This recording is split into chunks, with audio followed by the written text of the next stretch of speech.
Listen, we only get one shot at this. Why not live life on our own terms?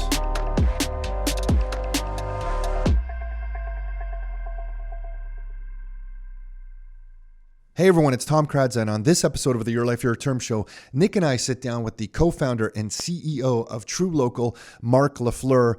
I think we sat down with Marc, maybe it was a couple years ago now. It's been some time, and TruLocal was really just starting to get some good traction, and they had a wonderful story at that point, and Marc was sharing everything that he had gone through, leaving university to start this business. And now to see where TruLocal has come now has just absolutely incredible. In fact, as he walked in here, it was just announced that on the Globe and Mail's Report on Business report this month, TruLocal is listed as number 14 on Canada's top 400 growing companies, and it's Marc Lafleur on the cover of the magazine, which is super cool. So we sit down in this episode to talk about some of our favorite subjects, which are technology and meat. And good quality meat. And if you think that's impossible, it's completely not. Wait till you listen to this discussion. I really think Marc and TruLocal are really at the center of a bunch of trends that are mashing together here, where they're able to leverage technology to get us access to local farmers across Ontario, and they're doing it right across the country, where in different provinces across the country, you can get access to farmers who really don't have the time to sit down and create a website and deliver you their meats, but they are acting as a bridge between the consumer, so ourselves who are looking for good quality local meats, and farmers that are right in our own backyard, and many of us don't even know how to access that stuff. So we're really big fans. We're customers of TruLocal. I've been a customer of TruLocal now, I guess, for over 2 years now, something like that. So we're big fans of the company, and to be able to sit down with him and get an update from him is just incredible. He is so articulate, well-spoken, passionate about his business. I was getting excited listening about his business when he was describing it. So we're just wishing him the best going forward. I'm sure we'll get updates from him regularly. And listen, if you are listening to this and you want some real estate information about what's going on in the Greater Toronto area and the Golden Horseshoe, you can get access to some of our favorite reports that we've put together on our website at rockstarinnercircle.com/reports. My favorite one's on there right now. There's one on there right now that is titled, "Is University Really Worth It? Should you spend the money on university or just take the money you would spend on your kids' education if you're the one contributing and buy a property for them?" And we do some analysis. That one's really, just a thought experiment. We're not trying to say education is not important, but it was interesting putting that data together. But we also have one of our favorites, which is the destruction of the middle class, which maps out incomes, where we take Stats Canada data and map it against Toronto property prices.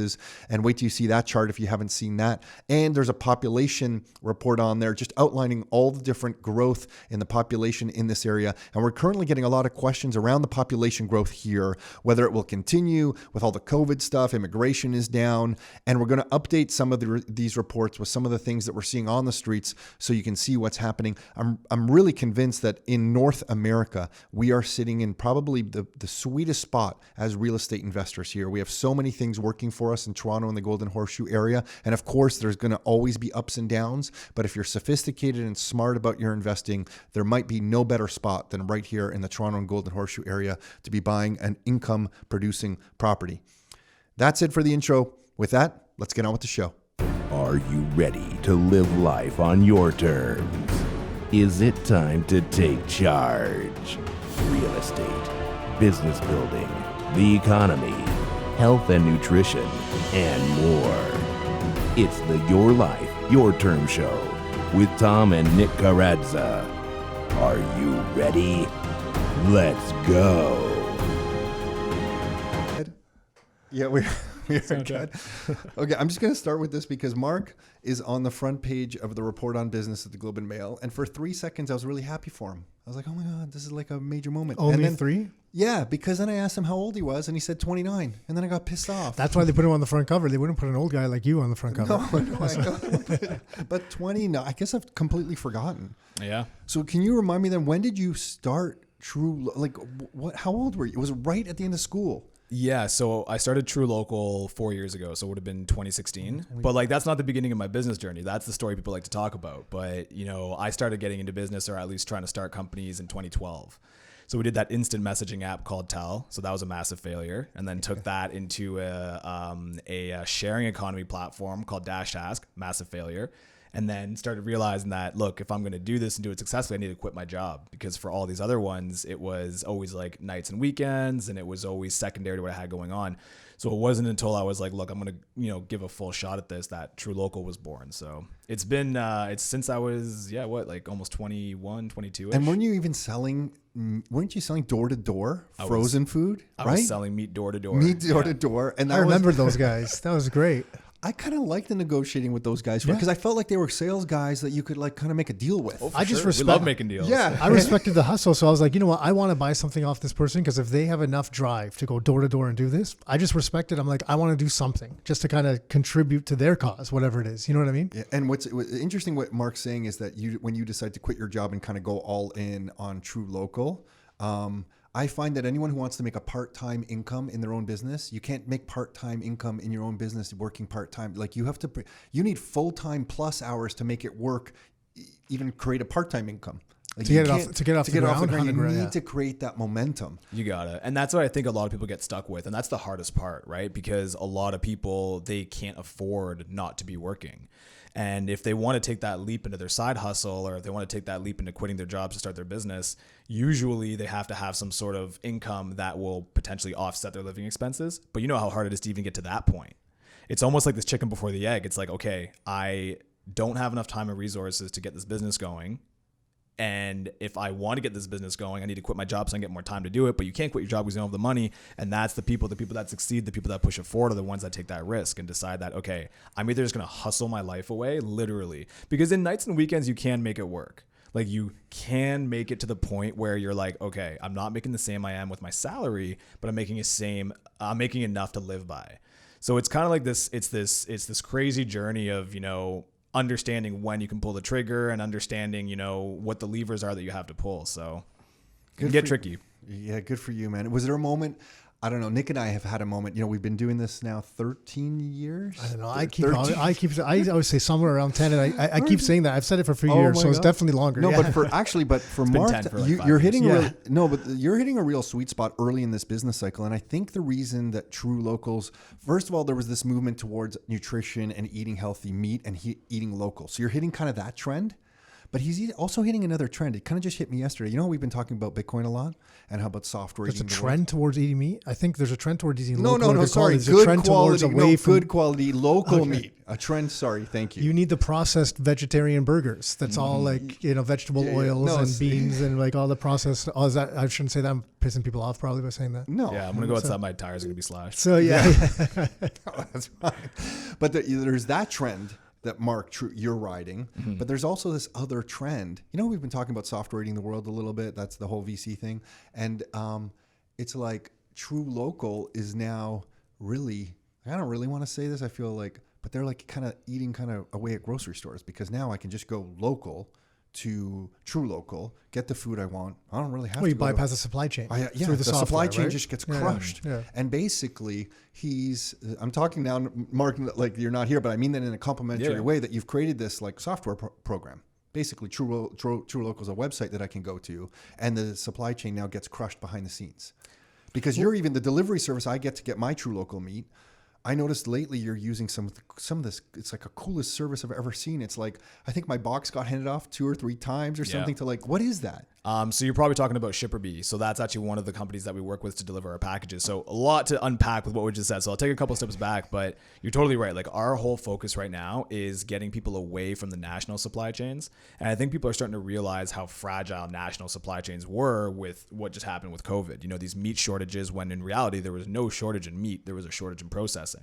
So you've got all this pent up product. You've got all these animals, and you hear about it in the US, they were euthanizing pigs. Right? Yet in the grocery stores, there was no meat. There's no pork. That makes no sense. And that is a result of a national supply chain. There's a bottleneck. There's a very small group of large businesses that control the distribution of this product. So what we've been trying to do for the past 4 years, and especially now with what's going on, is develop Canada's regional supply chains. We want to develop regional supply chains so that way, instead of having to rely on a small number of large individuals, we can rely on a large number of small individuals to get the product, because there's more than enough meat to go around in each individual province. So the way that we do that is that's very comforting to hear as a Canadian sitting here. That's very comforting to know that if we all get locked down again, that Marc Marc is telling us there's enough meat. Yeah, except most Just people. on that point, sorry, I'm not cutting you off there, but on that point, I'm very grateful. But the problem you're solving is most people don't know where to go to get that because Exactly. they only know the grocery store. Well, Right. they don't know the distribution, and it's because the distribution only really skews towards national supply chains. And if you think about what's the distribution is grocery stores. So the business model is let's have a couple really, really big processors distribute nationally to the distribution model, which is the distribution model being the grocery store. Well, if the grocery store can't get supplied, you don't have anywhere else to go typically. Now you can drive out to the local butcher and the local farmer, and that's what we recommend. Like if you've already got someone that you're working with, continue doing And that. Nick's been doing that for a while. I have to I guess I get half a cow every fall, and then I backfill with smaller orders from different places. But yeah, for I don't know, probably the last 5 years or so, up in the Kitchener kind of Mennonite area up there, I go to a guy. Whereas I like going to the TruLocal website, and it's a really pretty website. I got to commend you on the website and picking the nice little pictures. See, I saw the cow, I watched it pee in the grass, and I watched it eat the flowers with the pea, and I'm like, I'm going to eat you, and it's going to be so good. I talk to it. I talk to my cows. Yeah, you're upsetting a lot of people for sure with that comment, but I'm with you. I like the same. Yeah, you know what? And let me bet. I bet you anything during the whole pandemic, they didn't run out of meat. No, they didn't. They didn't. Yeah. You know what? What's funny? A number of years ago, the farmer there told me, this is probably 2 or 3 years ago. I went up to see him and I was talking to him. He's like, look, this guy just left from Toronto. It was some Toronto guy. I don't know if it was a restaurant guy or not. And they wanted all his supply. Right. And he's like, I said, no, like even though they want it, he goes, I don't want to give it. Then I'm dependent on that one thing. So in that case, if he did that in today's world, because of what happened in COVID, he might have been impacted way more, but he kind of was smart enough to be like, no, I want to kind of distribute and go to multiple customers and then kind of control his own business that way. For sure. And I think that's actually part of what we're trying to do right now. So right now, like the way you guys are ordering is using the TruLocal marketplace. So once again, we're talking about distribution. So the idea of the national supply chains distribution model being grocery stores. Well, our distribution model is actually, we'll take all this product and we'll take it to one central location. And then what we do is we're able to get products from all of these different farmers. So all of your favorite farmers and all of your favorite products, beef, chicken, pork, lamb, buffalo, wild caught fish, whatever you need, we have it in one location and then we can distribute it across the entire province. That's the distribution model. So instead of having multiple grocery stores in multiple cities, we have one distribution model, one distribution center within the province.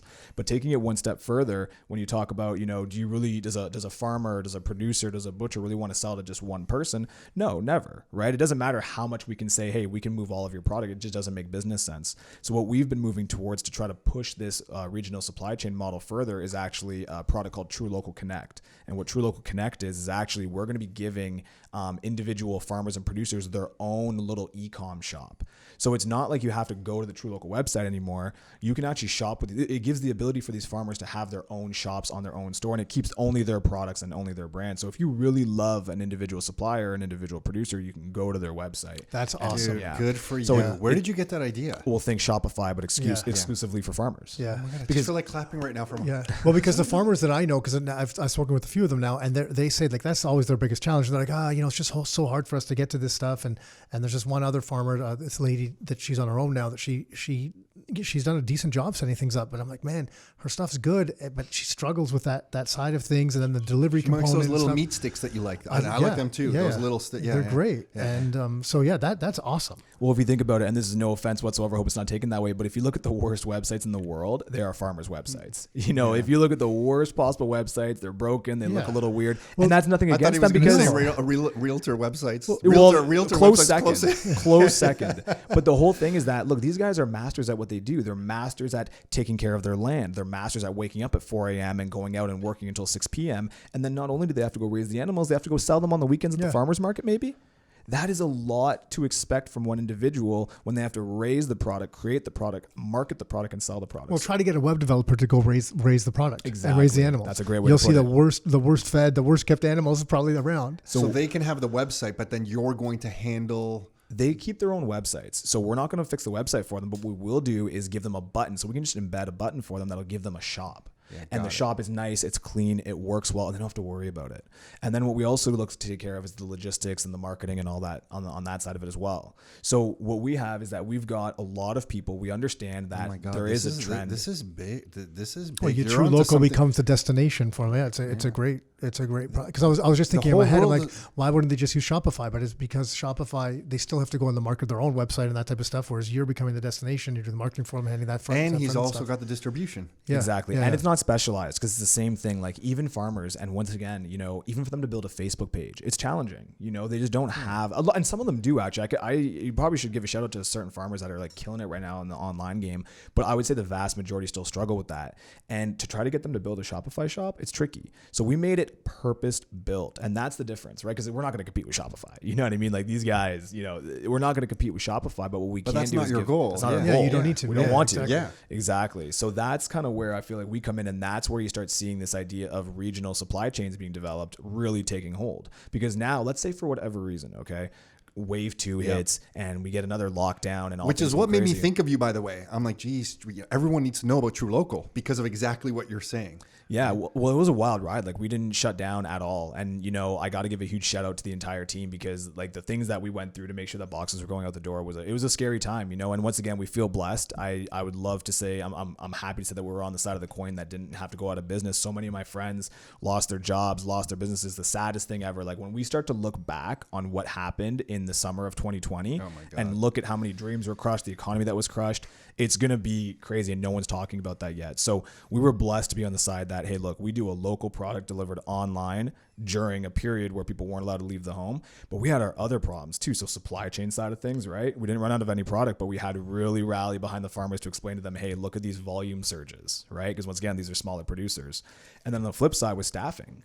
You know, we had to send all these boxes out. So for us, it was just a different set of challenges. Where did they get the processing capacity from? Because I know even a friend of mine who raises some cows. He's got 6 or 7. He recently sent one in for processing, and I got some of the beef. He said he's had to book his processing now like month further in advance because of what happened. So how did you guys, or how did the suppliers, how did you see them kind of circumvent that or solve that when COVID hit? Because I'd imagine there was a backlog everywhere. Absolutely. So the major backlog happened on the federal processing plants. And that's what you're seeing out west. And that's what caused issues in the grocery stores, right? But then what ended up happening is that a lot of people were starting to shop with their local butchers or businesses like TruLocal. And then you start seeing, so there was no backlog on the provincial processing. There's always an inherent backlog. Like if you try to get pasture raised chicken into a processing facility right now, like I think you're booking like a year out. And that was prior to COVID.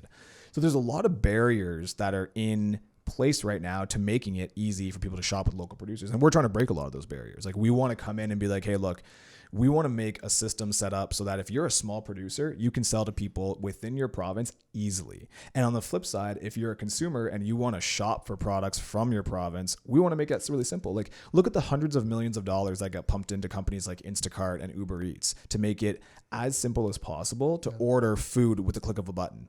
But nobody's investing that in the local producers and the local economy that way. And that's what we want to do. So when you look at it in terms of the processing side of things, when COVID hit, a lot of people started moving from their federal processors to their provincial ones and backlogs started. But luckily, we've been doing this for 4 years. We have relationships across the board. We understand our supply chains intimately. We understand who's producing. We understand who's raising. So we were able to navigate it that way. What I'm curious, what kind of push for his age? You've got a lot set up, man. Oh yeah. Sorry, I'm just going back to the fact that he's 29. I just keep diving into the food side of things because I'm so interested in this. So sorry, I'll go ahead. No. Just keep giving compliments, feeding the ego. Feed the ego. No. I'm really impressed. And the distribution then, because then you have your distribution centers, but then the way you're getting it to the end customer is really cool because you're using one of those services that you just mentioned. Right. So now, unlike some of the bigger grocers who had to use some of the bigger trucks and stuff, and they had all kinds of backlogs. Like I had some friends who were trying to get some stuff delivered, and they were waiting like I think 6 weeks at from the grocery stores. Yeah, it wasn't Instacart. It was a while. Yeah, it was like the bigger kind of like Grocery Gateway, like the ones run by the actual grocery store. That kind of stuff. Yeah. But now with you because the last mile or whatever we're calling it, to me, I don't know, came with some car pulls up and somebody hops out and puts the box on my doorstep, which is really cool. So he's crushing multiple layers of distribution between the farmer and the end customer all at once. Like to the distribution center, you're making the local relationships, and then to the last mile over to me. So there's the whole thing's being blown up. Do you know what I mean? Like it's basically like you're making a distributed local network where I can get to any farmer at any, because before that was the problem. Even if there was a local farmer like on the east side of Toronto and I'm in Oakville, it's like, I don't know if I'm going to make it over there. But if this guy has a website now on TruLocal, now it's so distributed, I can get the farmer. It's pretty local to me. I can get the meat delivered to the warehouse. You're hosting in the warehouse, and then it's a third party that you're using for delivery.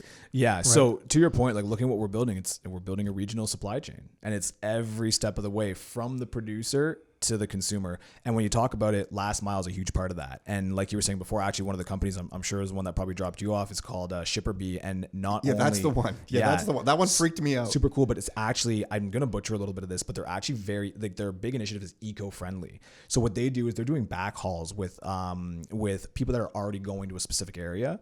So they save on tons of carbon emissions because they're not actually sending packages out specifically to go to that destination. It's people that are already coming this way. That's what it looked like when I was doing the tracking. I'm like, what is actually happening with this service? So it's fascinating. And once again, you look at it and like, why don't we have regional supply chains? So they're taking empty space in trucks, and so they've set up a system to find out when cargo places are empty, and then they will backfill those. Like you could see, and my just to be clear, that's interesting. Yeah. And just to be clear, we're not taking away from the I guess the standards of the service. It's not like you have to wait for this person to show up. It's still coming the next day.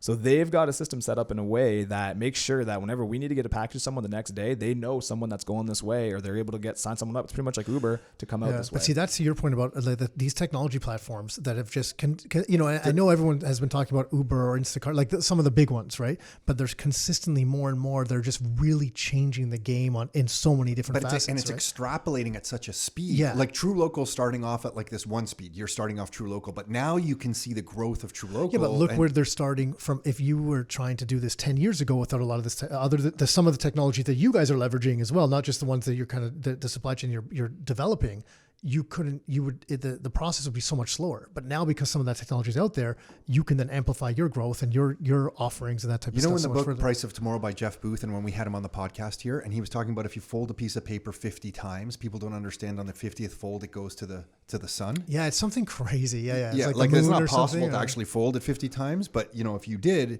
I thought it was the sun, the moon, whatever it is. It's far. But that's what's happening with technology right now, and you can kind of see it. And I know we're talking about local meat, and which is what we really are most interested in, is eating the good meat. But it's interesting because the technology is extrapolating at such a pace here, and then TruLocal, you're leveraging that to get local farmers and make a distributed platform to kind of deliver it out using things like ShipperBee and that kind of stuff. What fold are we at of the 50? And I feel like, but each fold now it's going a bigger faster jump. and faster. Because I bet if we sit down, when was the last time you were on here? Maybe 2 years ago, I think. 2 years. Very different business. We were a very, very different business back then. It feels like you were a very different business. And you know what? We talk about it all the time. And even when we started TruLocal, I always said, I'm like, look, when we started it, we're not doing anything innovative. What we want to do is, I've seen tons of money go into the meal kit businesses and tons of money going into making it easy to shop with normal products, but no one was focusing on meat. So look, for us to sell a product online, that's not innovative. But what I can do is use best practices from all these different industries. I can use best practice from e-com when it comes to customer acquisition. I can use best practice from SaaS when it comes to user onboarding and retention. And I can take these proven things and bring it to a space that is underserved. That was the initial plan for TruLocal. And it wasn't until about 2 years into it that we started seeing that, hey, look, technology is actually at a position right now where it might enable us to really be a little bit more disruptive in what we're trying to do. And we're nowhere near accomplishing that goal of developing regional supply chains. We still have a long way to go, but we're definitely moving in the right direction. And once again, it's all part of what you just said. And it's all, I guess the way to look at it is tech enabled. It's just new technologies coming out, and it's the resources that you have to make something happen in 2020 are so much different than they were 2 years ago and then 2 years before that. And it's crazy to think where we're going to be in the next 2 years. It's scary, actually. It's very scary. So it is a little bit scary. I got to admit, it's a little scary. It's kind of exciting. It's like half exciting and a half scary. Yeah. Yeah. But I'm trying to think about this in my head, right? Because Amazon's big thing right now is their supply chain, because they have the aircrafts and they have the multiple distribution. Like what they've done is, as they weed out UPS more and more, and they've just kind of crushed the world. And I'm just thinking, I'm like, so why wouldn't Amazon just be able to do this outside of the fact that the relationship with the local farmers? But they're not building regional networks. They're building the national or global networks, distribution, the supply chain versus so then it brought me to the question, is there anyone else that's even in any other industries focusing really on trying to build out new regional supply chains? Because it's unusual to hear. Look, I will say one thing. I don't think you probably would have heard the word regional supply chain before I said it on this podcast. Yeah, I don't think I've heard it. Yeah. We looked at this. We've always understood what we were trying to do, and we wanted to do the whole mantra of TruLocal, connecting you to the source. We always knew that. And as the business started developing, we started getting a clearer picture of what that looked like. And in the early days, it was giving people access to this online, because that was new. And once again, it was new. It's not new technology. Having an e-com shop was not new technology, but it was a new service. For And it me- was for better meat. for meat. Exactly. It was a new service for meat that people weren't used to. They were used to going to the grocery store, going to the butcher, or ordering a year's worth from these companies. So we were able to kind of push the bar there. And I think that we were arguably one of the best expressions of connecting you to the source 2 years ago. But now fast forward 2 years, and if we just kept doing what we were doing before, we are no longer the best expression of connecting you to the source. We got to take it a step further. So, we started going through that, and we started realizing, okay, TruLocal Connect is a big factor. Understanding last mile is a big factor. How these two things live holistically is a huge factor. Understanding once again, having a lot of smaller producers within a specific region is a factor.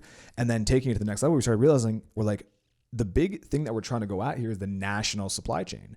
And we're like, okay, if we're trying to go after the national supply chain, what's the opposite? And what are we trying to do? And it was a regional supply chain. It just made sense. It literally just makes sense. So like I'm sticking to it. Like we are trying to coin the regional supply chains. Like if you hear regional supply chains, we want that to be synonymous with TruLocal, to the point where anybody at any point in time can go on their phone, look at all the farms or all the different producers in their region, ones that they trust, ones that they want to support, ones where they actually get to see where their money is going, and then boom, click a button and it shows up at your house. That's where we want to get to. What I'm curious about is the, shopping for quality product. There's a price difference. So people go to the grocery store and they see that the boneless, skinless chicken thighs are on sale at Loblaws this week for half price or whatever. And then I guess I don't think there's even an answer to this question, but I'm just curious how much pushback or what percentage of, your customers initially are like, are there's a sticker shock, and maybe it's before they try the product and they don't realize that the quality of the product is a different quality of product. But my wife, for example, sometimes when I tell her like, well, this is how much it costs. She's like, well, why can't we just buy it at the grocery store? I'm like, no, please don't talk to me about that. It's not the same thing. Yeah. We can't have this It's funny. discussion. I get frustrated at that too. What do you mean buy it at the grocery store? Yeah. Well, even when you cook it, like the tender, like, whatever, besides the point. So is there a big barrier there for you for like almost like a customer education?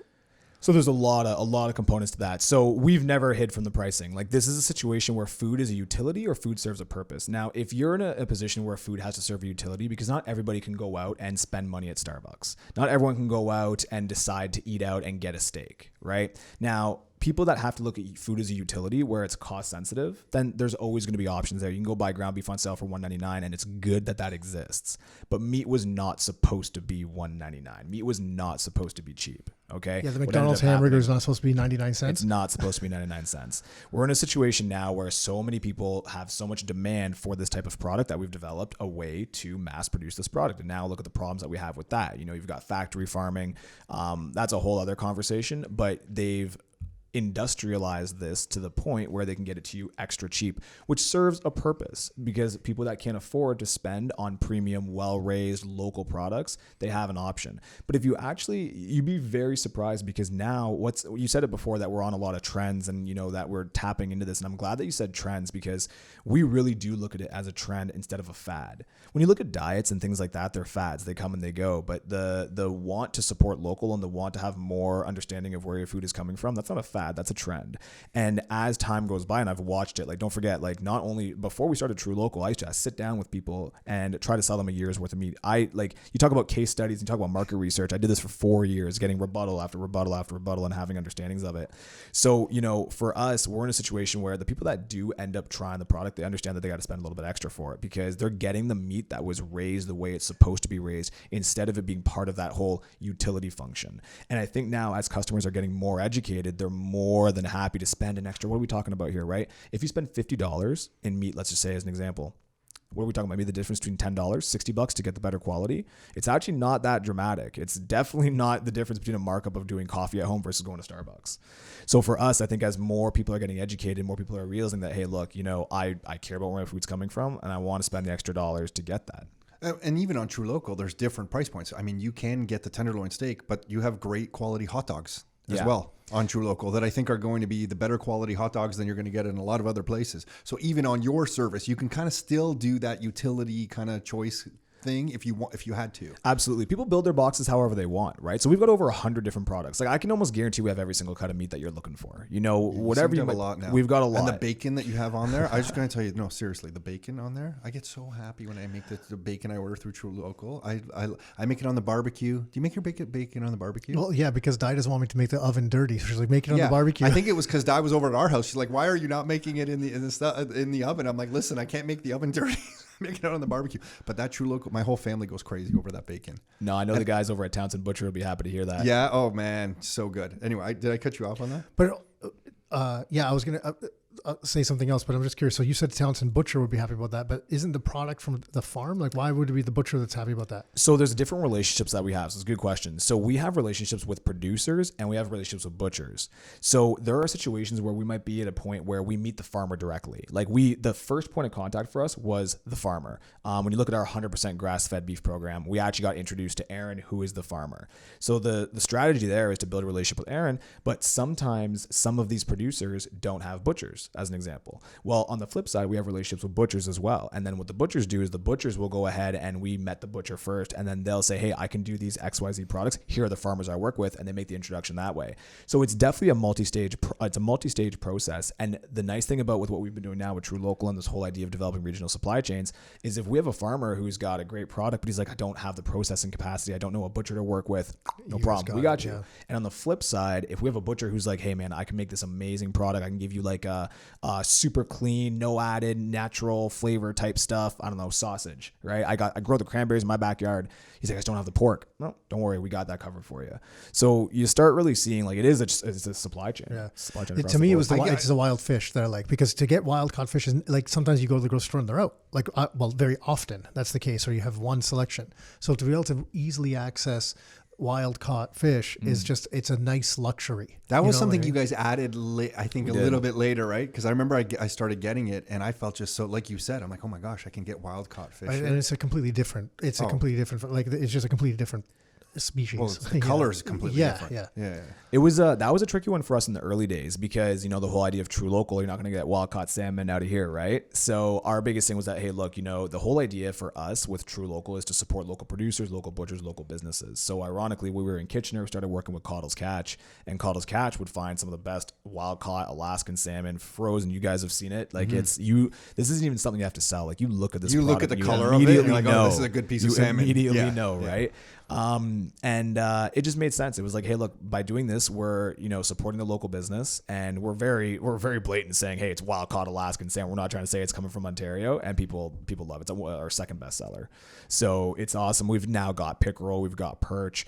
Out west, a different story, right? So the whole idea with the TruLocal model is that people in Ontario get Ontario producers and suppliers, and people out east or out west. So out west, we've got some amazing like West Coast product, like the BC prawns coming straight from BC. The fishermen go out in the morning. We actually went on the boat with them. So we do all of our supplier videos, right? So we try to give people a better understanding of what's going on and what goes on behind the scenes. That makes me jealous. That makes me totally jealous too, man. Yeah. This is the best business. You get to just deal with meat and fish and technology. Well, it's the best. When we go to Croatia, it's the same thing. Like I'll never forget that one time we were eating someplace. I'm like, man, these mussels are just amazing. And my daughter, since she was probably about, probably about 4 years old, she would just grab mussels with her the shells with her hands, and she would just eat them. And I'm like, what? Even they were amazed. I'm like, what 4-year-old is just popping these things? Here, she won't eat them at all. Yeah. Right. And I said, like, these mussels are so good. Like, they must be fresh. How old? What are they? A few days old? He goes, and he looked at me and he gave me this like nasty look. He's like, what are you talking about?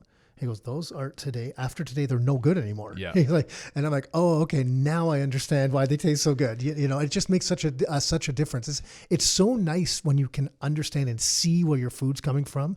It is a real luxury in today's world. Unfortunately, it is a luxury because in the past, but it is because it's turned into a utility. Like totally, yeah. You just nailed it on your head right there. Like it's so beautiful when you understand what goes into it.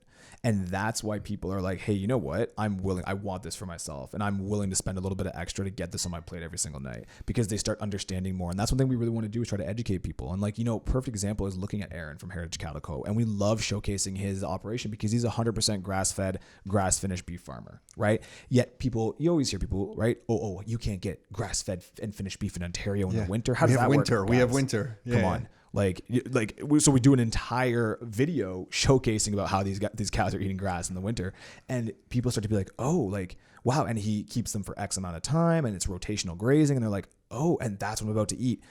Okay. You know what? Maybe it was worth the extra $3-4. And they understand. How do they do that? What they do, yeah. So Aaron particularly has 4 different pastures, okay. And what he does is something called rotational grazing, where let's just say across from one another, there's one paddock has all the cows, and then the other 3 paddock are just growing grass. And Aaron is really awesome for always saying that he's not a beef farmer, he's a grass farmer. And if you talk to people that are farming and really doing regenerative farming, they say the same thing. So what they do is they'll rotate the cows through the grass, and then the furthest paddock they chop and wrap it in those big white marshmallow things. And it's got to be wet because then it ferments over the winter and it stays green. Like they literally chop on those things in the middle of winter. There's a video on our website, and it's just this green grass that comes out of it. I'm so happy you're saying that. When we were growing up, we have family over in Croatia, and I used to take the cows out from the village to different pastures.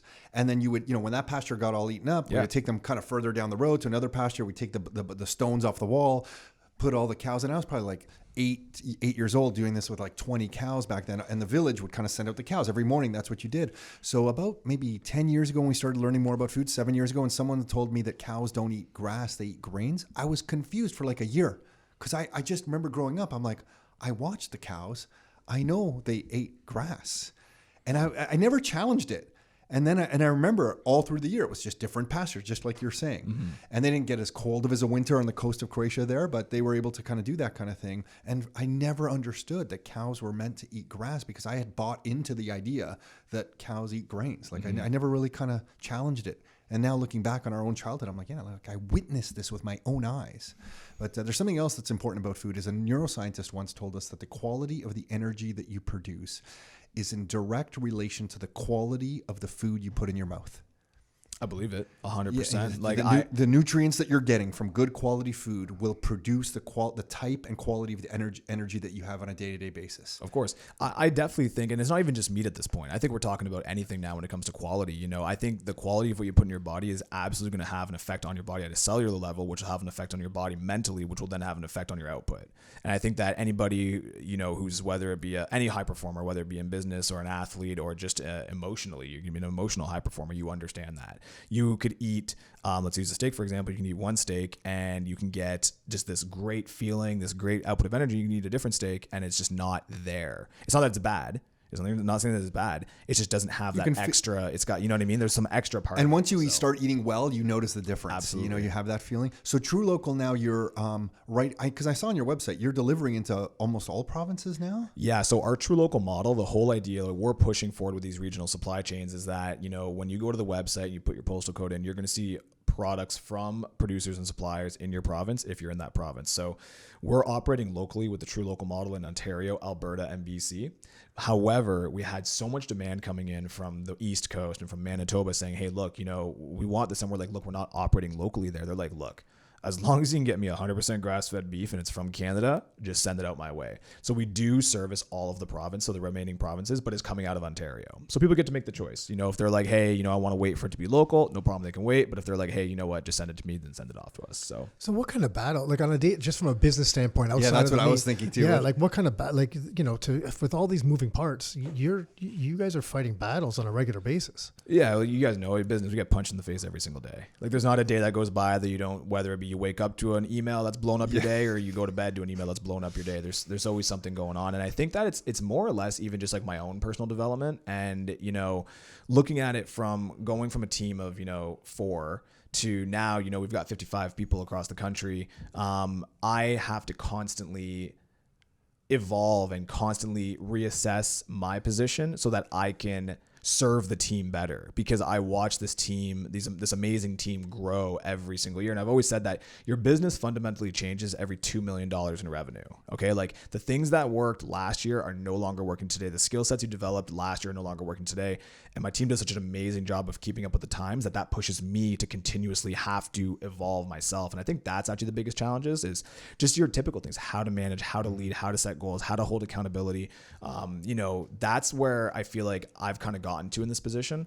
And it's funny, just on the way up here, we were talking about it, looking back on like the IC days, the individual contributor days, when it was like I literally would pack the box, and then I had to go drop them off at the courier depot, and then I had to go meet a supplier and shake hands, and I got to brush my feet off to go do a gym booth day or something. The stresses that I felt back then are the same stresses that I feel today. They're just in different proportions. Now it's different, where it's like, hey, I don't even know, like, there's a pandemic. Oh, that's pretty bad. That's as bad. Well, actually, that's probably a horrible example. But things like that, they just kind of land on your plate, and there's always different challenges you have to deal with. So I think for me personally, it's been kind of the personal development side of things, and just how to develop the team and how to manage and how to get the most out of everybody. What about exposure for you guys? So obviously Dragon's Den helped nationally, and that was a big one. But because I heard you say gym booth. Yeah. Is that how did you guys? It was a grassroots stuff like that. Is that how you kind of got rolling initially, and to what point? Mm-hmm. I think everybody thinks there's like a magic bullet to what makes a business work, and there's none. It's a constant combination of a lot of things. Why do you know that? Because we've just been through it. We've tried everything. There's nothing we haven't tried. Like if it's new, we're gonna give it a shot. But we've tried everything, and the ones that completely fail, we scrap. But there are some that do, like, they're okay, and we keep those in a steady proportion. And then there's ones that knock it out of the park, and that changes every single month, because the things that typically knock it out of the park, that you're like, I can scale this for however long, they don't last more than a quarter. Like, you're going to do that and you're going to drill it into the ground, and then it's gone. So, for us, it's been everything. We've tried everything. Some of the major things that we've done, we obviously, last year, we spent a year working a deal with WW. So WW, formerly Weight Watchers. We have from a branding point of view, I still think they should have kept the Weight Watchers. It's the stupidest thing in the world. Why go WW? Yeah. Everyone knew Weight Watchers, and it makes sense. You said WW to me. I'm like, I don't even know what you're talking about. And then you said Weight Watchers. I'm like, oh yeah, I thought they're a new symbol because they have a building around it. Because I think there's a negative connotation with weight and all that. I'm like, Weight Watchers kind of like makes sense to me. Anyway, I think they were trying to modernize, and like not trying to be a spokesperson for them or anything. They might be like, stop talking. But like, I think they were trying to modernize a little bit and kind of get a new identity. I know Mindy Grossman's their CEO, and I'm a huge fan of her. I've never actually met her, but if she's listening to this, please, I would love to at one point just pick your brain. But I think they were trying to kind of get. They do focus a lot on technology, and they were kind of going after a younger demographic. And I think that Weight Watchers might have been perceived as, your mom's older school. Because I think they had the cards at one point. Like, you opened a booklet. Was that Weight Watchers? I don't know. There's some or something, a different one. So we did that with them. Just as a side note, my prediction is within the next, 3 years, they're back at Weight Watchers. Yeah.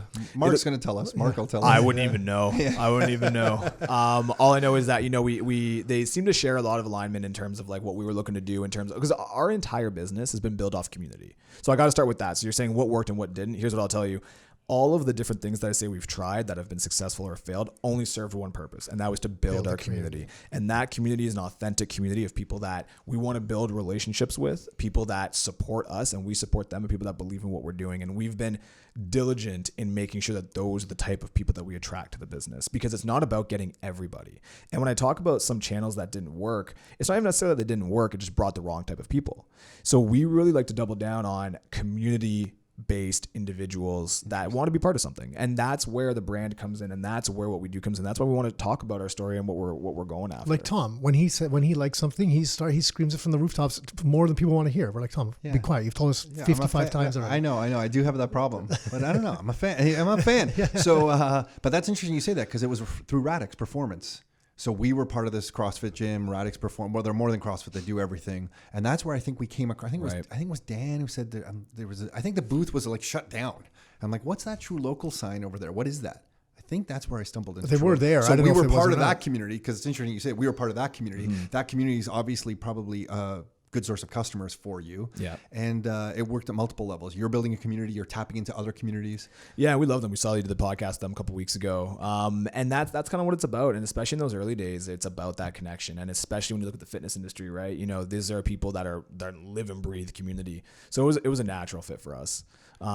Especially the way the fitness industry's gone, because it hasn't gone there, but I guess it's gone more so a little bit away from the big box gyms and more so to the smaller community oriented, whether it's CrossFit or people that don't, it's not actually CrossFit. It's, that type of class setup, it's gone to that. It's created all these little communities. And if you get in with one of those, word spreads pretty fast. right? Yeah. What do you, so first of all, just thank you for doing what you're doing at TruLocal, because I think if the world does get shut down again, and us in Canada, it is very comforting. As you know, I have 2 kids and my son's off at Western right now, but I have 2 kids, and just knowing that there's a place where I can get good food and it's likely going to work, even though there's a shutdown, you're really offering a very essential service to the community. So I just want to thank you for that.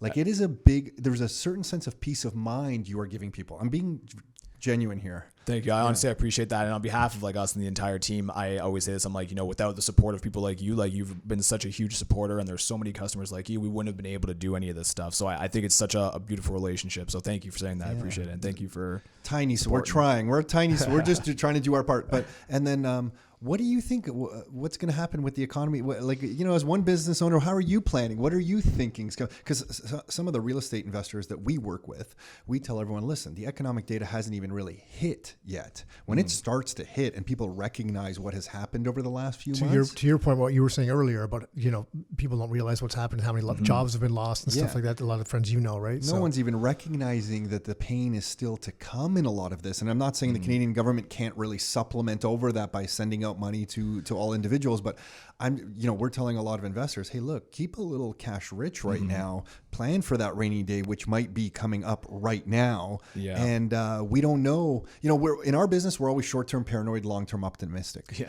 Right. So we know things are going to be, well, over time, you know, someone like yourself, very resourceful, very resilient, you know, things are going to work out for you, but short-term paranoid because we don't know what's going to happen. Definitely. And is that how you are approaching the next few months? I'm just curious. Yeah. Like, I'm definitely scared. Like, I think, and this is a business aside. So like, and I'm not a professional, so please nobody listen to this and think that like I have the answers to this, but just for myself personally, like I'm definitely pretty scared. Like, the world's in a very weird place. Yeah. I think that we are going to look back on this and say, how did everyone keep their calm? Because I still think that everyone is relatively calm. Like, even with the level of riots that we have and the things that have been going on, society seems to still be operating as normal. And if you look back through history, you know, things have gotten a lot worse in situations like this. And if history is going to repeat itself, I think we're just on the beginning of what may or may not happen. So, you know, for me, I'm not an economist, but I do get pretty terrified when I start seeing all this money being printed. You know, for me, watching money go out the door, like, where's that money coming from? I'm scared of inflation. I think that's definitely a concern. Like, you're looking at, you know, all of this free money going out there, and it's kind of like, okay, we got to pay that back, but it's also driving up the prices of everything. So are loans making sense now? Are they not making sense? And there's companies like you, and what you're doing, what Marc's doing, what TruLocal's doing is actually very deflationary, because he's offering something that would be very expensive for people to do before. Go drive in your car to a local farmer and get all this stuff. You can get that local meat at your door. No, I understand. We're going to talk about the price of meat and stuff like that. The price of meat itself is going up. There's absolutely no doubt. But basically what through technology TruLocal is doing is having a deflationary impact on the economy, because now I'm getting access to local farmers. I don't have to get into my car.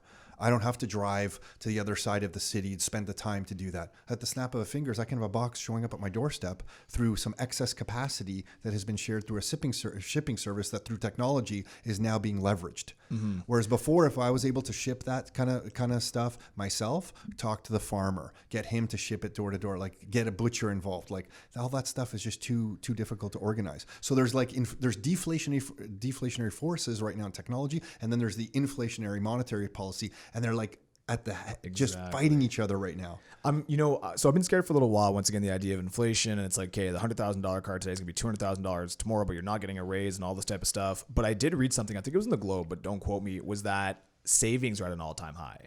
So it's like people are getting some of this. So you got spending at an all-time high, which if you look at it right now, during the pandemic, it went down a bit, but then it's skyrocketed. People are spending more than they ever have before, but they're saving more than they ever had before. So that to me is also, I don't know what that means, but is that a sign of inflation? Disposable income went up, right? So what happened is because people were actually earning more. So because of the government stimulus, disposable income from April of this year actually increased year over year for those three. So because even though people lost their jobs, the government replaced more than the money lost. So that's why the state saving rates jumped up. So we'll see what happens when the CERB ends.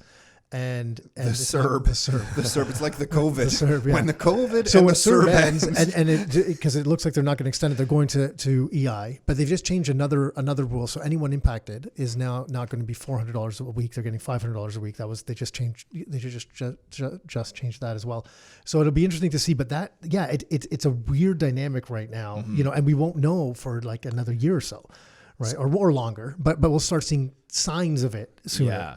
And the thing is, nobody, everyday people aren't looking at the signs. They're waiting. By the time they see what's actually happening, it's going to be done. But, I agree. I think having cash right now is good. I like Bitcoin. I'm definitely, I'm pretty bullish on Bitcoin. I think that We had written it off a few years ago for the did record. you? We were like, Bitcoin? Psh, what's that? and now I see the book on the wall. Oh yeah, Clearly yeah. things have We changed a interviewed the little author. bit. We Okay. interviewed the author of that book, and right. we're pretty much all in on the Bitcoin bandwagon. It's funny that you were saying like, you were talking about the government stimulus. You're like, where's this money coming from?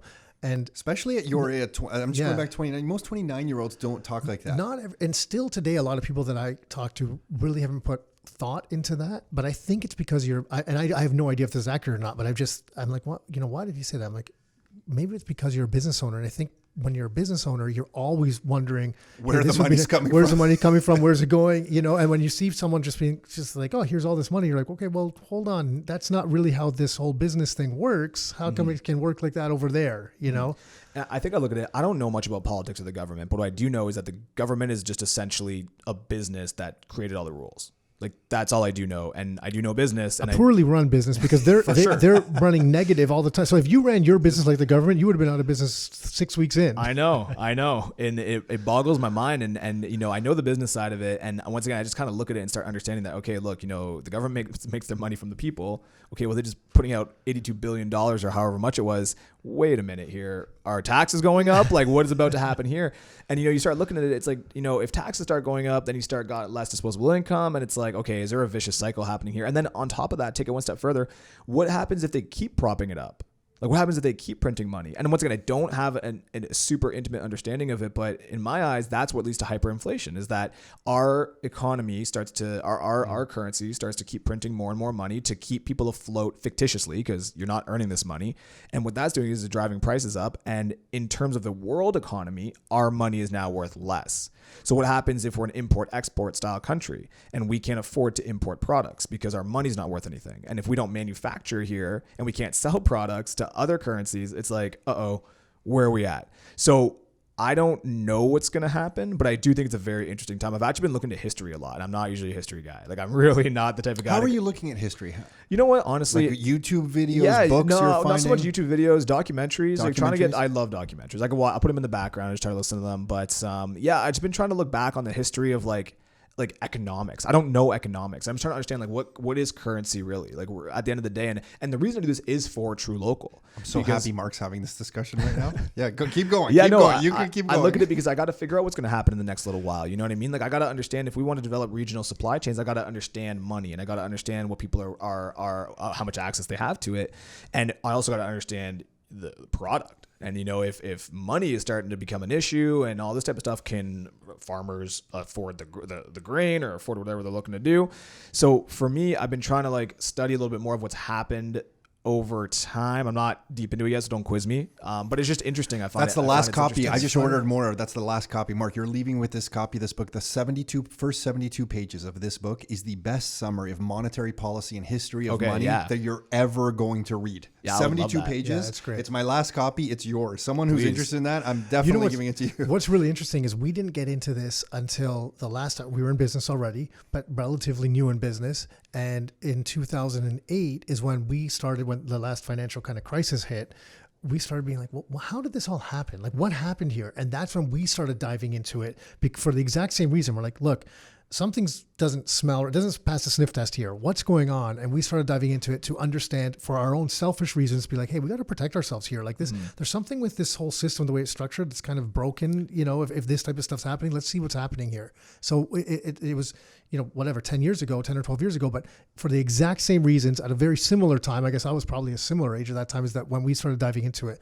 And I think it's been one of the most valuable uses of our time, or the most valuable use of our time ever, because we've been able to base decisions off that knowledge that I feel at least now have served us very, very well. And in hindsight, I can say that they've served us very, very well because of that. And I think it comes from, Mark, just so you know, both of our parents are immigrants into this country, and we saw them work really, really hard. Like our father escaped Yugoslavia as a refugee there. Our family went through war in the 1990s there. And so to see my father and our mother, who's Scottish, both leave those countries for different reasons and then come here and work as hard as they did to raise us and save a little bit of money. And then through different government policies and the way the monetary system is set up, to see their savings get kind of like destroyed has just rubbed us the wrong way. Yeah. Because we're like, these are people who put their lives on the line to, like, if our father was caught escaping there, they have orders just to shoot you. Yep. Right? So he's doing that to have a better life. And we're lucky enough to be born in this country.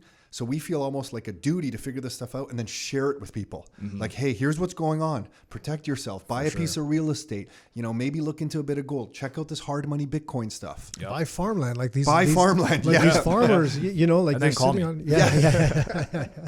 Totally. But yeah, that's what. But the whole side of from the inflation side of things, and that's what they're seeing. And you'll see it for sure because of the food inflation, which isn't really accounted for in a lot of ways, because what even the Canadian government does in their inflationary index. Remember a couple of years ago, a substitution model. yeah, they started taking out for beef. They substituted lower quality beef for like ground beef versus steaks or whatever. So that they're like, oh, inflation really hasn't gone up because you can still get meat, but now we were using a sirloin. Now we're getting ground beef. They'll just replace beef with chicken. Yeah, or they might beef with hot dogs. So get this.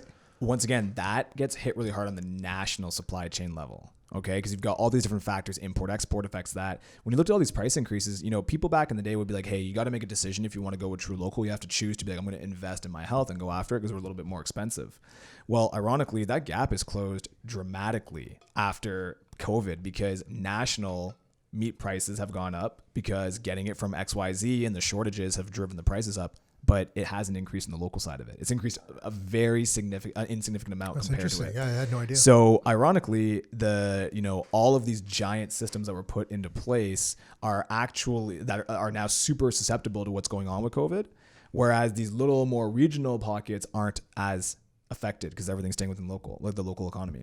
So it's been very interesting to watch that. So we see it every time we're waiting. We see these price increases on the grocery stores, and we're like, oh my god, when's Aaron gonna call us? Someone's gonna call us to be like, hey, this is it. And we were able to work through it with them, and we were in a position where we weren't raising prices on the customers. And that's the crazy part of it when you kind of look to go more direct. Yeah, that's cool. That's very cool. Before we wrap up here, what about your own personal? You obviously are someone who you mentioned the CEO of WW there, and you're following people, you're tracking things, you're concerned about your own kind of growth. What are you doing for your own personal development right now? And I'm asking you because you're someone who's really doing a great job here, and there's people listening to this that are wanting to quit their job and grow, or are starting a business and feel they need to grow.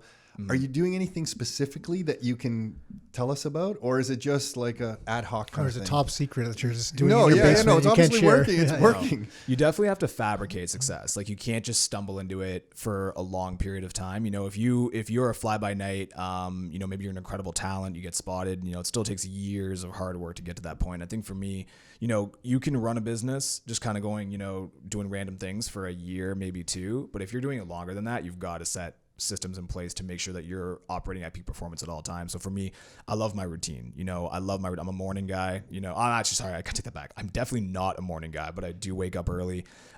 Staying fit, I picked up boxing, been absolutely loving it. So started boxing, and that keeps my mind straight in the morning. You get punched in the face, it's pretty easy. In the morning, it's pretty easy to go in any meetings and, have to deal with what you have to deal with. Diet's been big recently. I took 3 years. I've always been relatively healthy, but in the past year, I've really started doing it. And once again, all of a sudden, because it all sucks. At the end of the day, doing it sucks, but the outcome and the results are so worth it and so amazing. But only in the past year, I've really started dialing that in. And once again, only out of necessity because I have to be on all the time. We're in a D2C, we're direct to consumer, and that's a highly competitive space. And for us, we've always got to be one step ahead. So that's kind of some of the things I've been looking at. But in terms of personal development, man, I've been falling in love with Disney.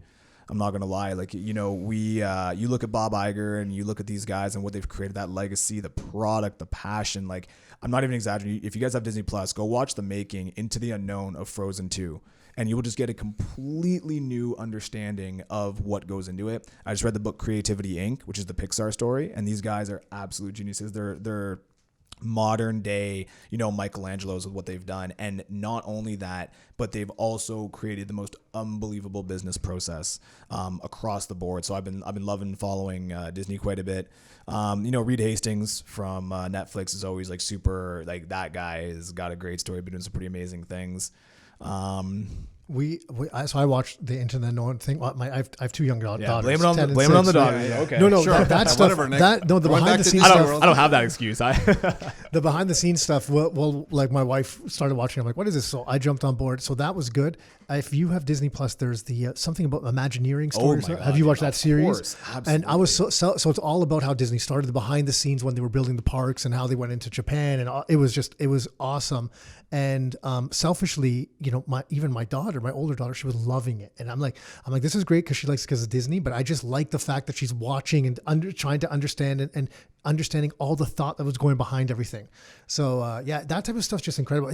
And to your point, like if you're gonna pick a company to model or learn from, that's got to be like Disney. yeah. Bob Iger had the book there, the Ride of a Lifetime, that just came out, also just like insanely inspiring. And it's just crazy because when you watch someone do it at that scale, you kind of look and be like, oh, okay, like it's humbling, and you start realizing like even if you could just pick 0.001% of what they do and implement it into your business, I remember when they distance. bought Marvel. Remember everyone attacked them? $1 billion. How much you paying for What's wrong Marvel? with you? And we knew at that time we knew the value of a story. Yeah. Like, this guy has the distribution network of making movies and getting them out there. He just needed more stories to plug in. So even at that time, remember, we're like, this thing is going to. They got that $1 billion back in like 2 movies Yeah. because it was what was their 2 big one? I forget was they had over $1 Black billion. Panther. Yeah. Like Bob But Iger no, was he very did Black instrumental Panther, but it in was that. their earliest. I forget their earliest movies that they did right after they bought Marvel. I forget 'cause too, but they it weren't was Spider-Man Avengers? because they didn't own Spider-Man. No, because because Spider-Man Avengers still- started later. It did, Avengers started okay. later. I forget which You're ones. right. It Was it just Iron Man? It might have been Iron Man, but it basically hit like it took a while, but eventually hit like $1 billion. So they didn't get the money back because the cost to produce it. But then they did like 1 or 2 other movies, and it paid for the whole flippin' thing. Incredible. And then by the time they got to Black Panther and all these other movies, it was just the gravy on top. They're minting the money with all those stories, right? I think it's crazy to think about that too, because imagine the pressure to make that decision. Look at the way it panned out now. God, But that was a do this and either be where you're at today and be the king, or you're fired. And he got ripped. A lot of people were ripped For up, sure. right? So imagine like just like you can take so much from just trying to put yourself in that mindset and be like, wow, my problems today, I've got these little dinky problems.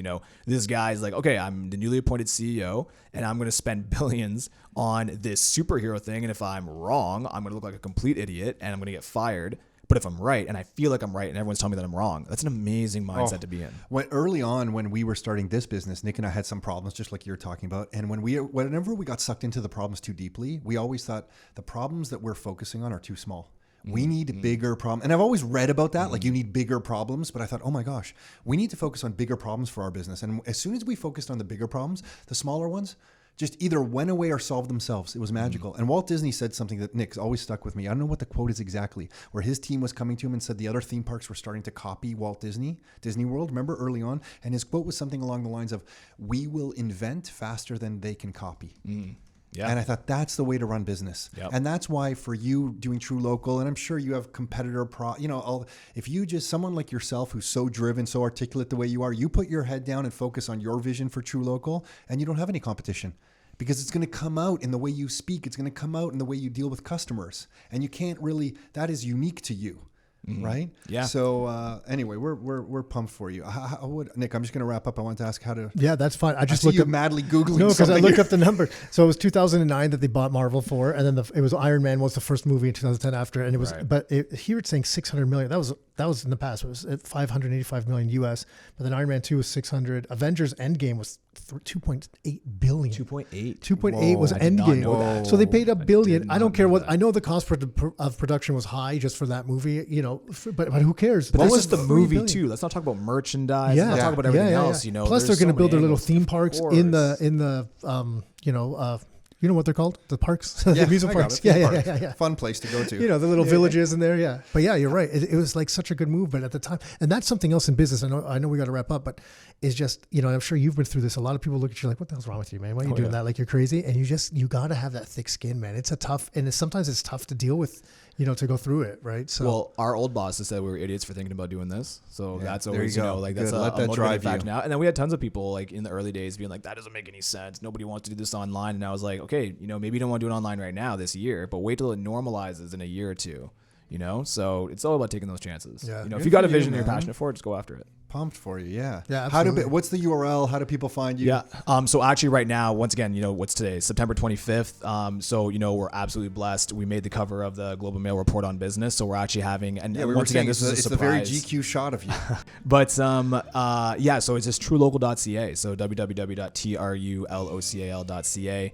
We're on Instagram, obviously, at TruLocal. But yeah, check us out. You know, if you guys are looking to find a way to support the local economy right now and also get products delivered to your home, this is the way to go. And I got to give a huge shout out to my team. You know, every time I get an opportunity here, I feel like I can never thank them enough. But it's been such a wild journey for the past 4 years, and to be where we're at today, we have still such a long way to go. But you know, the community has shown that, you know, we're on to something, and has said that if we keep doing it, they'll keep supporting us. So I just want to give a big shout out to our community and our team. Awesome. Very cool. Thanks, Mark. Thanks for doing this, man. Appreciate Thanks it. for having me. Hey everyone, it's Tom KARADZA again. Thank you for listening to this episode. If you are looking for good quality meats, be sure to check out TruLocal. We're going to get regular updates from Mark, which is pretty exciting.